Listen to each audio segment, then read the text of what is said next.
미국 공화당 하원 의원들이 바이든 행정부에 북한을 지원하는 중국 은행과 또 금융기관을 제재 대상에 추가하지 않는 이유를 추궁하는 내용의 서한을 보냈습니다. 중국에 책임을 묻지 않을 경우 북한에 대한 제재가 작동하지 않을 것이라는 지적입니다. 이조은 기자의 보도입니다. 미국 의회 내 공화당 연구위원회 소속인 캐맥 의원이 지난달 31일 토니 블링컨 국무장관에게 북한을 지원하는 중국을 제재하는데 정부가 모든 권한을 활용하지 않는 이유를 추궁하는 내용의 서한을 보냈습니다. 서한에는 바이든 행정부가 북한과 관련해 중국과 러시아의 기관을 추가 제재하지 않는 이유, 특히 유엔 안보리 보고서를 통해 드러난 북한의 불법 석탄 수출에 연루된 중국 기관을 제재하지 않는 이유를 추궁했습니다. 의원들은 또 북한이 불법 환적을 숨기기 위해 선박 자동 식별 장치를 끄는 등의 문제를 다루기 위해 행정부가 어떤 노력을 하고 있는지, 지난해 북한이 불법으로 석탄을 수출한 것으로 평가된다면 행정부는 이런 활동에 연루된 중국 등의 개인과 기관, 금융기관을 왜 제재하지 않았는지 답할 것도 요구했습니다.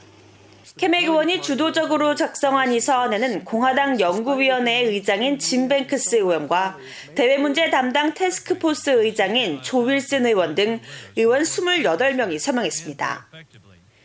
캐맥 의원은 이날 성명에서 우리가 중국에 책임을 묻지 않는 한 대북 제재는 작동하지 않을 것이라면서 바이든 행정부 들어 북한을 지원하는 중국은행과 금융기관에 대한 제재가 아직 전혀 없다고 지적했습니다.